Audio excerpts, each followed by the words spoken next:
আমার নাম মিথিলা। আমি একটা খুব গরিব পরিবারের মেয়ে। বাবা সারা জীবন দিনমজুরের কাজ করছেন, মা ঘরে সেলাই করতেন। ছোট থেকে শিখেছি কষ্ট করে চলতে হয়, তবু আমার স্বপ্ন ছিল যেন একদিন নিজের একটা সুখের সংসার হবে। একদিন আমার বিয়ে হয় এক বড়লোক ঘরে। প্রথমে ভেবেছিলাম হয়তো কষ্টের দিন শেষ হলো। শ্বশুর শাশুড়ি অনেক টাকা পয়সা, বড় বাড়ি, অনেক চাকর বাকর, সব দেখে মনে হয়েছিল এখানেই আমার সুখ লুকিয়েছিল। হয়তো আমি মনে মনে এমনটাই সুখ চেয়েছিলাম বা এমন সংসার সুখ চেয়েছিলাম। আজকে মনে হয় আমার সেই স্বপ্ন পূরণ হয়ে গেল। কিন্তু বিয়ের কিছুদিনের মধ্যে বুঝলাম আমি ভুল ভেবেছিলাম। শাশুড়ি আমাকে সব সময় বলে, তুমি গরিব ঘরের মেয়ে। আরও কত কথা যে আমাকে শোনায়, যেটা আমি সহ্য করতে পারি না নিজের বাবা মাকে নিজের কষ্টের কথাগুলো বলতে। সকাল থেকে রাত পর্যন্ত রান্নাঘরে দাঁড়িয়ে থাকতে হয়। রান্না, বাসন, ঘর মোছা, কাপড় ধোয়া, সব কিছু। আর যতই কাজ করি আমার দোষ যেন শেষই হয় না। সবচেয়ে কষ্ট পাই যখন আমাকে আমার জন্ম নিয়ে খোঁটা দেওয়া হয়। তোর বাবার ঘরে তো খাওয়ারও ব্যবস্থা ছিল না, আমাদের ঘরে এসে এখন রানী সাজবি।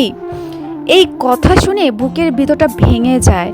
কিন্তু শুধু শাশুড়ি না, আমার স্বামীও বদলে গেল। প্রথমে যতই মিষ্টি কথা বলতো, ধীরে ধীরে তা হারিয়ে গেল।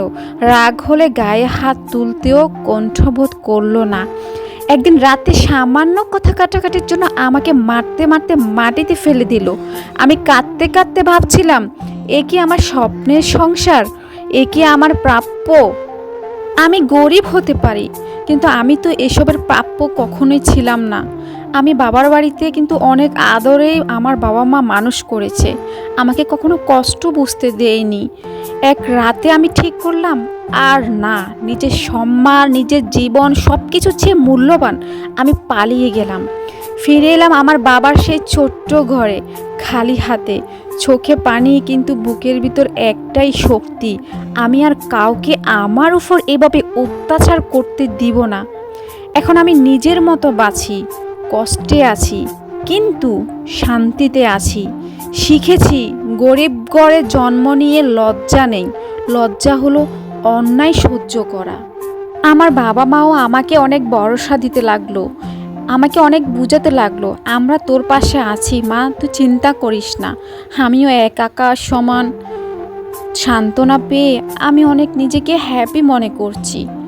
গল্পটা ছিল আমার এক প্রতিবেশীর গল্প। কেমন লাগলো অবশ্যই কমেন্ট করে জানাবেন। আজকের মতো বিদায় নিচ্ছি। আল্লাহ হাফেজ।